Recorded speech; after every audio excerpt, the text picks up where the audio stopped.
Towson, Baltimore, and WNST.net. I spent just one night in Charlotte, North Carolina. I had a rare escape hatch on a 7:45 flight to leave town, but in my little bit of time there, I got a lot of barbecue in, a lot of local brew, and a butt kicking at the hands of Cam Newton and DJ Moore and Greg Olson, amongst others.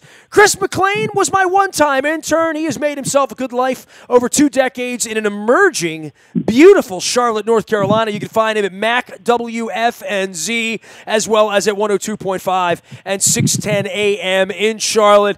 Mac, I tell you what, it was not a glorious road trip for me. I did enjoy your town. I enjoyed the food. I enjoyed all the recommendations. And then the game started, and it didn't go so well. At least you had that good Saturday night, yeah. But Ravens fans, and they were, as always, I mean, you know it. Those guys travel. Y'all travel so well, and they were well represented. But the game was a complete dud for you. And I got to be honest, Panthers have not put a game together like that all season. You know, you just happen to be the ones out there when they finally put it all together on both sides of the ball. And it's impressive what this team is capable of doing when they put it together. Well, you know, from your perspective, what worked that hasn't worked in the past? And obviously, catching DJ Moore was a problem in the first half. Matching up with Greg Olson, who ran free in the middle of the field, was an issue in the second half. You know, devastating loss for the Ravens now at 4-4 at the turn. We left Pittsburgh 4 weeks ago. We were 3-1, and we had just beaten them in their place. And now they're coming in here 2 games over 500. We're at 4-4, and we're saying, what happened? What happened is the Ravens looked really slow defensively on Sunday against that Panthers offense. Oh, yeah. I was shocked by the pass protection performance of the Panthers offensive line. I mean, they've been good this year, despite the fact that they lost a bunch of starters in the preseason and they're kind of thrown together. They played good, but that was by far the best game that they played. I mean, not to give up a sack to that pass rush just a couple of weeks ago, went down to Tennessee and got 11 of those things. I mean, I thought that was impressive. I thought North Turner, the way he used everybody, I mean, 7 guys caught balls. You mentioned DJ Moore. The way he used DJ Moore in the run game, I thought was tremendous. And really, I think the Torrey Smith injury, another guy y'all are familiar with, his injury kind of allowed DJ Moore to get more of an opportunity. I think he has been brought along kind of slowly, and I think they're pacing it with him, trying to make sure he knows his assignments and stuff. And they kind of just let him loose in the first half of that football game, and he put up all 129 of his total yards in that first half, and that was clearly the best half of football the Panthers played. And they also finished the game as well, Nasty. They've got this thing where on the road, they don't start the game well, and then they got to rally like they did in Philly. Well, at home, they usually get a 2-score lead, and next thing you know, we're biting our nails and holding them off at the end of the game. And that didn't happen this time. They actually kept their foot on the gas and finished the game off. So the Panthers clearly played their best game, but I feel you on the Ravens front, man. This is a season, all of a sudden you look up and it's just a 500 first half of the season.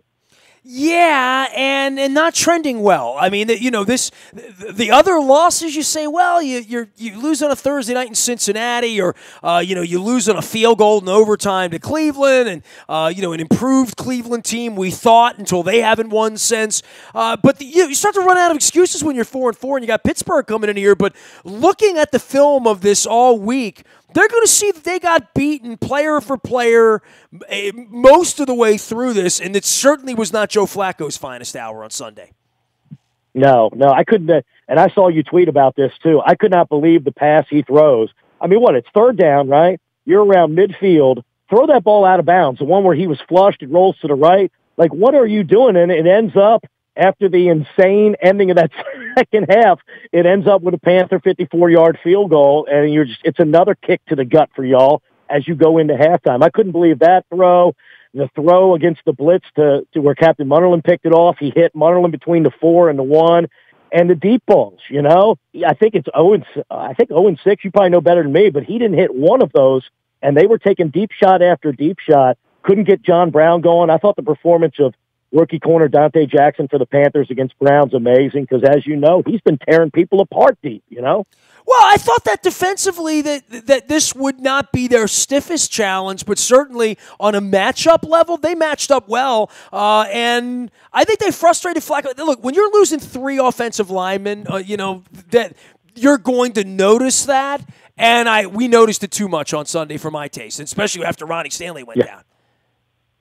No, there's no doubt. I thought the blitzes too, because I'll give credit to the Ravens. I didn't think that the 4-man rush nasty for the Panthers was necessarily what was killing Baltimore, but I do think the Panthers got more aggressive under Eric Washington, first-year D coordinator, than they've been all year with the blitzes. I mean, I counted 16 to 19, something in that neighborhood.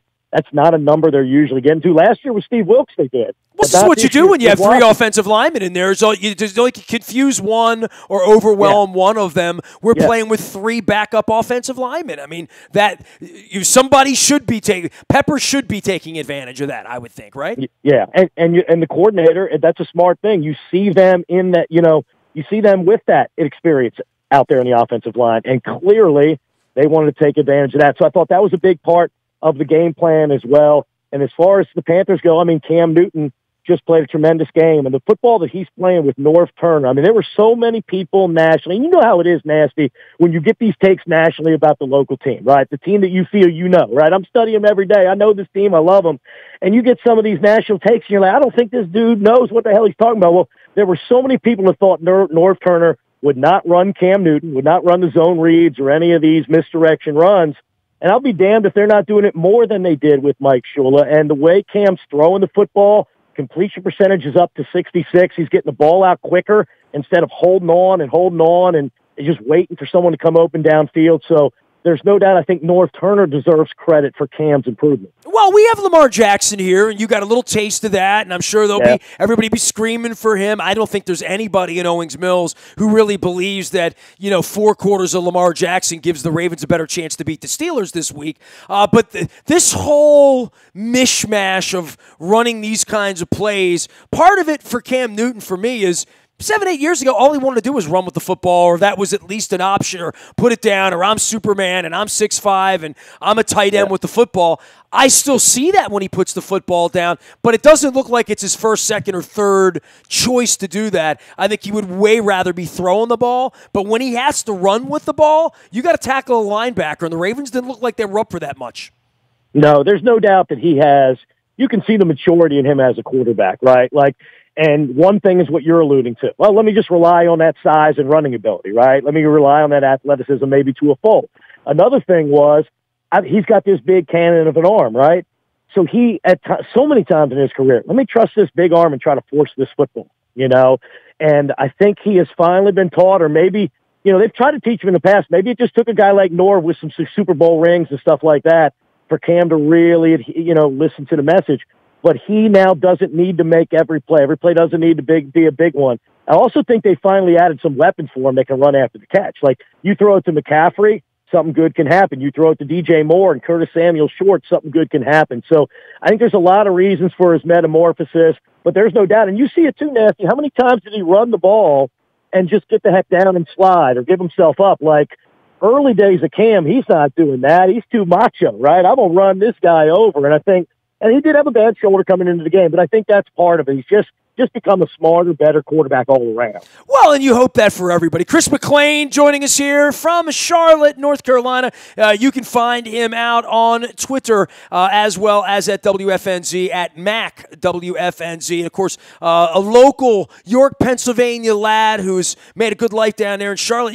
You mentioned running with the football and where he is, and I know we talked about this a little bit last week, and I talked about this with Joe Person and Tom Sorensen and some other folks down there, that he was so banged up a couple of years ago. He got in Goodell's ear about the quarterbacks. And I would say this at the turn.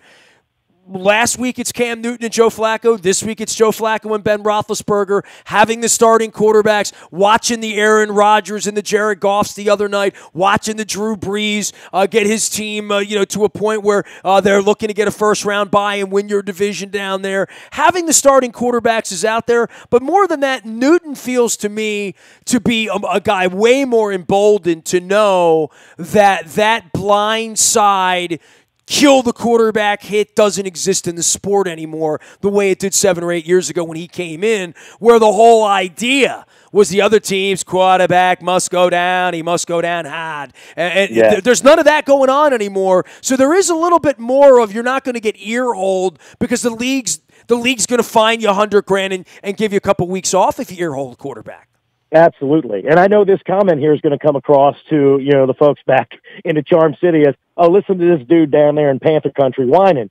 But Cam Newton was taking shots nasty a couple of years back that just were savage, man. I remember because he ran with the ball. He freely admitted that he would run you over. So if he's going to run you over, you're going to run him over. You know what I mean? Well, yeah, but a lot of them were even in the pocket. It was almost like because he's running defensive players over, like Shaquille O'Neal wouldn't get calls often because, well, he's just a big brute. Trying to hurt the quarterback was the object of the game the first 100 years. It's just the last 5 years that hurting the quarterback is not good for business when we go out to Green Bay and Brett, whatever his name, was playing last year. Or exactly. You go to Indianapolis and, they're trying to bring Sean Salisbury back to play quarterback. You know what I mean? And there's no doubt that helps Cam. It helps all quarterbacks. Like, for example, you look at all the records, Nasty, that the NFL is setting through, now it's through 8 weeks now, where I'm going to see an article later today, I'm sure, Pro Football Talk saying we're on pace for the most points, most passing yards. This is what the NFL wants. They want their star quarterbacks, and I don't blame them for that from a business standpoint. And I'm not going to lie.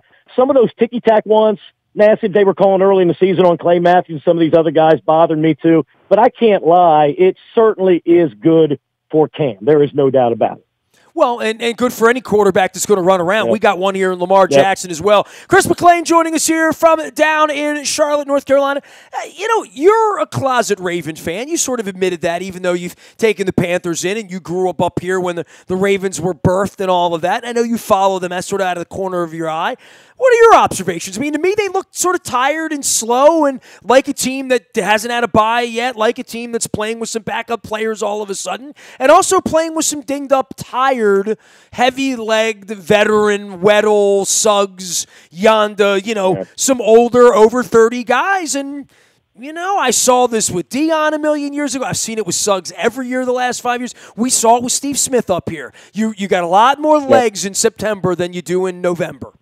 No, I think that's a good observation. I kind of feel that way as well. I mean, I was shocked how bad they looked on defense. I really thought we were in Nestor for a grinder. You know what I mean? A game that, quite honestly, both these organizations are very comfortable over the years playing. I thought we were looking at 20-17, 17-16, something like that. So I was shocked. I agree with you on that. It did not look like they were flying around to the football at all.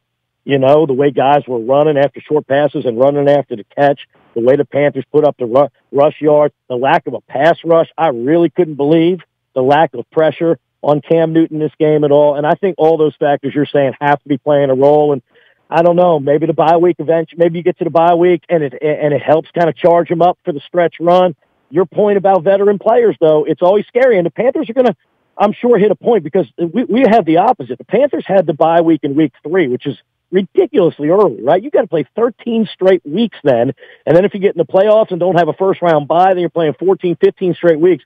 So I would worry a little bit like guys like Peppers and Thomas Davis eventually and Mike Adams when they hit that point because they have had the bye week. They seem fresh now. What will they be like in week 14 and week 15? So I think that's part of what Baltimore's going through. Plus Flacco, man. I used to be an ace Flacco supporter. I don't blame Baltimore fans. I thought Baltimore fans were, I used to thought it was ridiculous the way they jump on Flacco 5-6 years ago at times. But it definitely does feel like at some point there needs to be a changing of the guard. I just wonder, when is Lamar Jackson ready to play full-time quarterback, Well, we're all wondering that, and he got his drive in, and some say, well, it's the same defense Flacco was playing against before. In mop-up time, it's going to be different, and I know that the fans here are flashed to that. And look, man, we're at a point here where when you lose the way we lost in Charlotte, Chris, you do radio for a living. The coach, the quarterback, everybody's in play here in 4 out of 5 years and not making the playoffs in 4-4. I walked out of the Pittsburgh parking lot at 5 a.m. 3 weeks ago, and they're 3-1. And I said to Luke, I wonder where they're going to be when Pittsburgh gets here. This is about the worst position you could be in at 4-4 after you left Pittsburgh 3-1 a couple of weeks ago. No, and that Steeler team, which I still have a disdain for, Nasty, you'd be proud of me for that. Good for you. Good for you. I also have disdain for the damn Red Sox, too. This is nauseating, man. I mean, they obviously deserve credit for the ridiculously good season and postseason run, but damn, that's annoying. Take your little Steve Pierce part of that and enjoy it, all right? Enjoy the fact that Machado didn't win. How about that? Where were we at? Oh, no, with the Ravens and the Steelers. it'll be interesting to see with Lamar Jackson, man. There's a lot of talent there, but there's a lot he's got to learn about playing quarterback. So I'll be curious from afar to watch that, and we'll see where their season goes. The thing that stinks about Pittsburgh is, as you well know, since you last saw them, they've got some momentum now. They seem to be getting things going, unfortunately. By the way, every 8 years I get to Charlotte. I did not see you on this trip. Something about a hayride and kids, and you're in your 40s now. You'll always be 19 to me, McClain. So that's all. I tell you what, man, I was really impressed with your town. And I go on the radio and I say this a lot, and I'm not a guy bagging on Baltimore. I'm a guy that needs Baltimore to get better. I'm invested in Baltimore in every way in my life. But I go off to Cleveland and I see a cleaner, safer, nicer, vibrant town. I go off to Nashville and I see it becoming the Manhattan of the South, and all of it growing up and getting better. Been 8 years since I've been to Charlotte. It's been 16 since I've paid attention, if you know what I mean. Like last time in, we just stayed out at the freeway. We came in, we did the Epicenter, we went back, we did our game, we did our Bojangles, we got out. This time around, I had some beers. I was down at Mac's Speed Shop. By the way, my dad's name was Mac, so your name is Mac, and I was at Mac's Speed Shop. So I had a delicious a brisket taco and an ice-cold beverage there, and I made my way to McCoy's per your buddy Frank Garcia sending me down there. So, boy, that South End and all the cranes in the city and the actual size of downtown and the cafes and the bars and the Epicenter and the brew pubs and the livings and the lofts.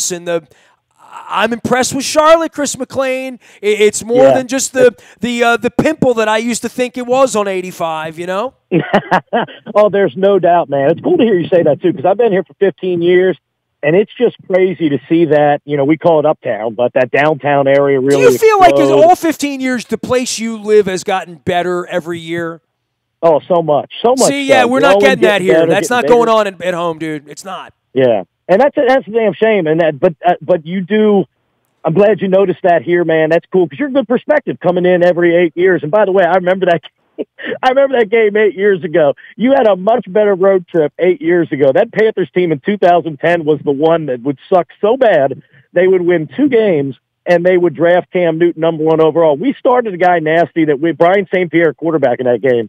We were so banged up and screwed up at quarterback. We started a guy that we signed on like Wednesday of game week. And apparently when the phone rang, dude was changing his diaper on his baby girl. And he said, what the hell, I'll come and play football. And 4 days later, we started the guy, and that was a brutal beatdown at the hands of the Ravens.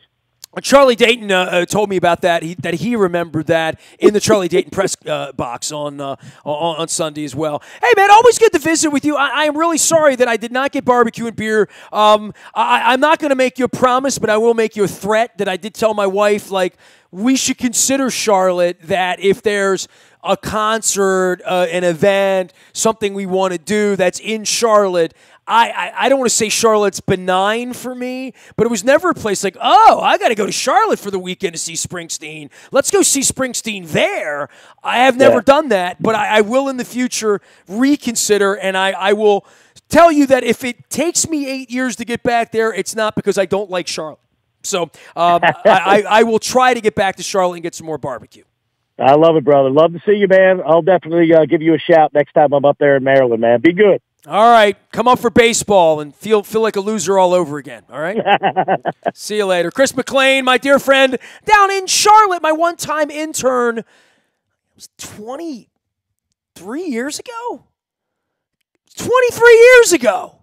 My God, I'm getting old. Find him at Mac WFNZ down in Charlotte, which is, by the way, not a bad place. So don't bag on Charlotte. Charlotte was okay over the weekend, and I will go back soon and eat some more of those French pastries that I didn't get this weekend. Nasty at WNST.net finds me. I'm on Facebook, Twitter, LinkedIn, Snapchat, Instagram, streaming live on our Facebook as well as our YouTube WNSTV channel. Don't forget about the buyatoyota.com audio vault. That's there 24 hours a day from anywhere in the world. Download, listen to what you want, when you want, how you want. It's Pittsburgh week. I've got some politics up. I want to get everybody out voting next Tuesday or even voting early this week. Johnny O and Al Redmer are up in the buyatoyota.com audio vault. You can go listen to their words and vote for your favorite candidate and exercise our very, very American right to get out and voice our pleasure or displeasure or make our voices heard. I hope that you do that. I am Nestor. We are WNST.net, AM 1570, and WNST Taos, Baltimore, and we never stop talking Baltimore sports.